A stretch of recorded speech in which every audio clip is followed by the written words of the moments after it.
Good morning everybody, it's about 7:45 in the morning. It's Sunday the 21st of June. I haven't done a video for a little while. There's a few things to go through, and first of all I think I'm going to tell you why I'm up so early on a Sunday morning. It's because I'm trying to catch the pumpkin flowers when they're fully open. So I'm going to have a little look at the flowers, try and find some females as well as males, and maybe do some hand pollination. So the video is going to be as much about an update of the garden. It's going to be about hand pollination and how to make sure that you get pumpkin fruits, not just a few flowers and lots of leaves. Also, I'm going to have a look at the other similar plants in the garden to see how they're doing and to have a look at their flowers. I'm going to have a little chat about that in general. So let's have a look. So I'm just starting with an overview shot of the garden. There's a car going past, there's some people up really early. You can see the cucumbers are still going great guns. We're getting cucumbers every day off these. More cucumbers than we can eat. Just have a quick scoot. There's the passion fruit, which is now going crazy. Pumpkin patch. And this is my seedling table, and you can see there's a seed tray at the front there with lots of tiny little seedlings. I planted that just about 13 days ago when I shot the last video. Down at the level of the footpath right outside the grow zone, you can see the leftover peppers that I have in these, I think 12-ounce cups. And there's a few sweet potatoes there. You see they're starting to flower, and one of those peppers has even got a fruit on it. So they're doing okay, although they're stunted compared to the ones inside the garden. And you'll see that in just a second. See the nice big tomato plant there in the big pot? I just potted that on yesterday. There's the mint. So thanks to my mum for telling me to put the mint in a pot rather than leave it in the garden where it could go haywire. Here we can see the corn and the lettuce patch. See the lettuce have been cropped. I've taken the tops off them, but I've left the bottoms in because they keep producing the odd leaf, and we're still eating those. We haven't bought lettuces for a couple of weeks. See the corns are starting to develop pretty nicely. That's quite big. That's my hand next to that corn. It's pretty good. Let's just go around and see the zucchinis. They're looking pretty healthy. The yellow variety. And then since the last video I've planted some more cabbages. That's local long beans, more cabbages. The beets are coming on really well. Cabbages are starting to close up.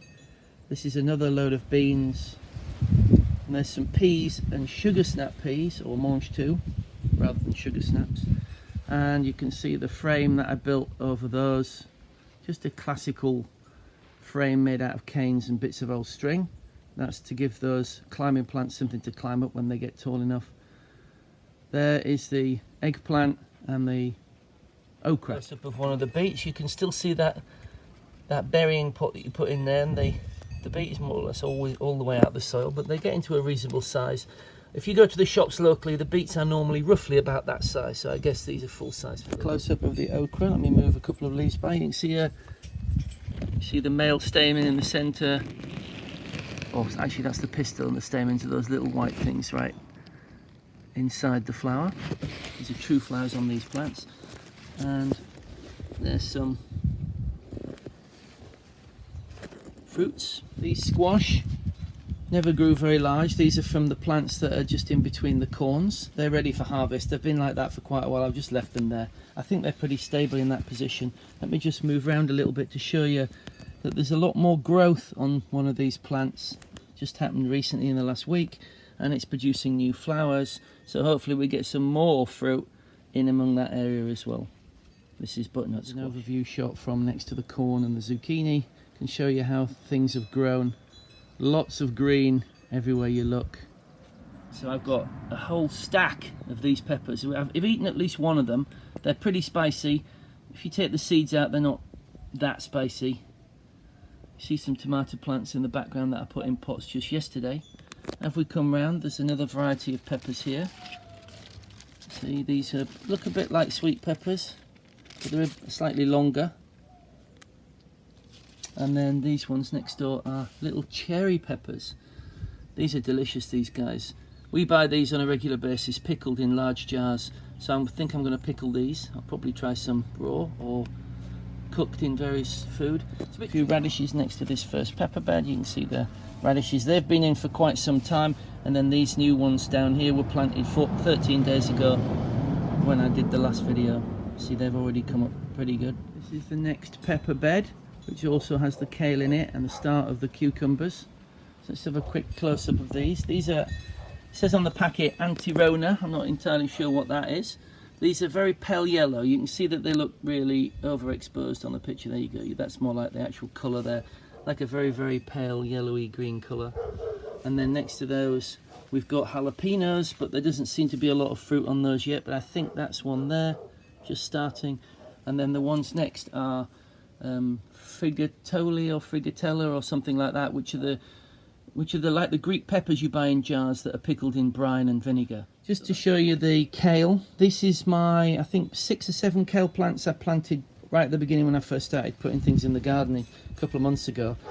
And this kale has been cropped almost continuously. We just take a few leaves off, feed them to the tortoise, because the tortoise love this stuff and it's really good for them. It's a really good ratio of calcium to phosphorus, perfect for tortoises. We've been eating it as well, not cooking it. We've been taking the leaves off, washing them and using them in green salads. You may have seen that on my photos on my Facebook feed. The last bed up this side is the Greek salad bed. The sweet peppers are really quite tall now. They must be, what, 3 foot tall. And inside there are lots and lots of peppers. See all the peppers in there. There's like 6, 7, 8 on each plant. They're not growing huge. I'm not quite sure whether they're going to grow as large as the green peppers, the sweet peppers you get in the store. Cherry tomatoes, lots and lots of flowers, lots and lots of bushy leaves. I haven't really pruned the junctions off these, so I haven't limited the amount of trusses, so maybe I've made a bit of a mistake there, but I'm no expert. I'm learning as I go along. There's a little bit of fruit on these, but not as much as I would hope. You see some down there. Oh, there's a couple of red ones down there.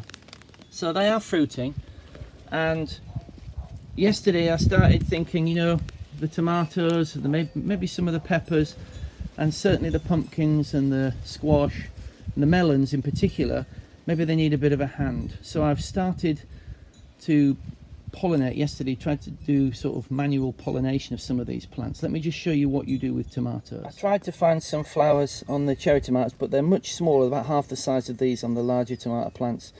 And it's hard to see the difference between the stamen and the pistil. But on these flowers, it's quite easy to see. So these are true flowers. They have both male and female parts. And you can see that there's a long thin thing sticking out from the middle of the clump of whatever's inside the petals of the flower. That is the female part, the long thin part that comes right out at the end. That is the pistil. And the pollen needs to reach the very end of that, where it will bind and then go down the tube and pollinate the ova or eggs inside. And then you have this large area or fatter area at the stem of the pistil, and that is the stamens. And there's multiple stamens, and they have the anthers at the end of the stamens or on the outside of them, and that's where the pollen is produced. So the idea for pollinating them is to give it a tap like that. That is to shake loose the pollen. It will fall down by gravity and be blown around the wind. So now I want to talk about my melons a little bit. They were misses. So I don't know if you noticed, there are big bare areas where the watermelons used to be. I grubbed up 2 of the plants yesterday, and I've cut back the 3 that I've left in. They're the ones that are on the ground there with those little leaves.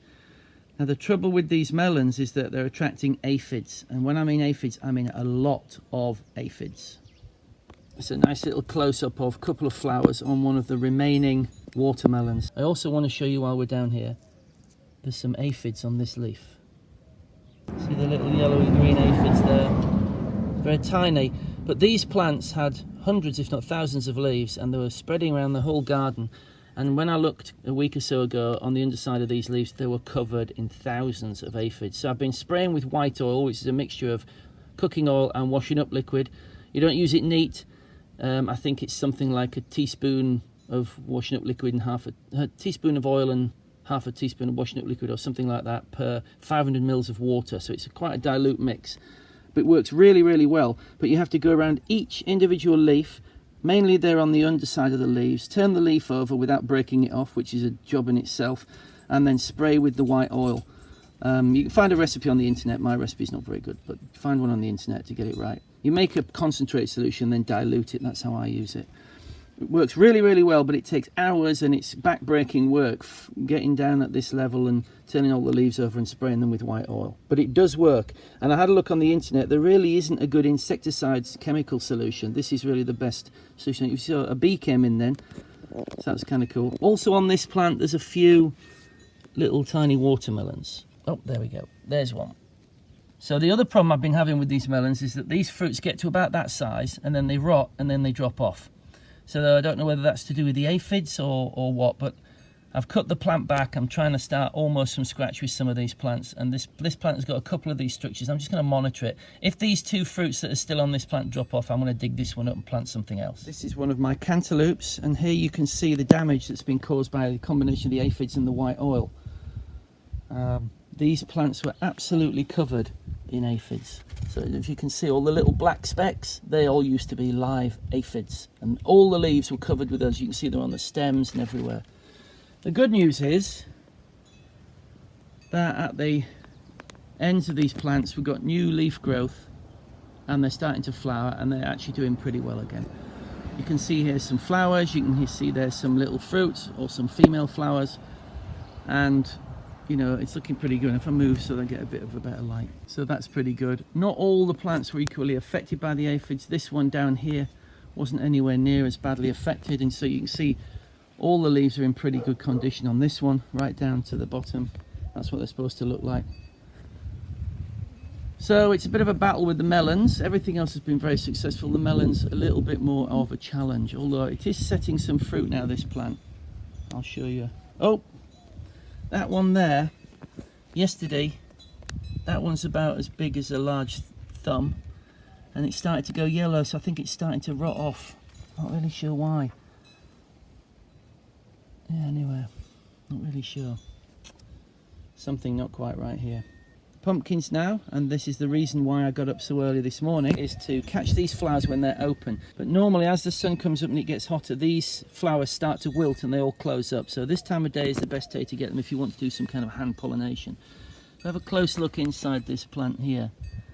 That, I think, is a male flower. And you see the big, bright yellow, slightly orangey yellow stamen with the anther and the pollen. A few ants in there as well, obviously getting some nectar. And the idea is to take a Q-tip, take a bit of that pollen, and then put it on a female flower. Now, female flowers is the other thing I've got up so early for, is I haven't really been able to find any. So just let me have a hunt around and see if I can find some. So I've searched and searched, and I can't find any female pumpkin flowers, which is presumably why there isn't any fruit setting. Now this can be a problem, I understand from my internet research. It can be a problem with the amount of nitrogen in the soil. If there's too much nitrogen, you get a lot of growth of leaves and often no flowers at all, and if you do get flowers, they're often only male flowers. The male has a long, thin stem, and the female has a shorter stem, much shorter stem, and it has a bump at the end like a proto fruit, and I don't see any. So I'm going to keep, and so it might just be that the female flowers haven't developed yet. I found two nice watermelon flowers close to each other, one male and one female. This is the male, and I'm going to show you if I can by holding the camera with one hand. Where's my, here we go. There's a Q-tip, and then the idea is that you brush against the stamens and you get some pollen. See that on the end of the Q-tip? And then that's the female flower. You see the pollen on there, and then you rub that on the female flower, on the pistil, and hopefully that will be pollinated. You see the male flower there? I found a good angle, you can see both at once. A little update here. This is the melon that is growing from that female flower that I pollinated just the other day in the video you've just seen. So maybe this is why my watermelons are not getting past the tiny thumbnail size, because they're not being pollinated, and so essentially they develop so far and then they realise they're not pollinated and then drop off. So maybe this is the future.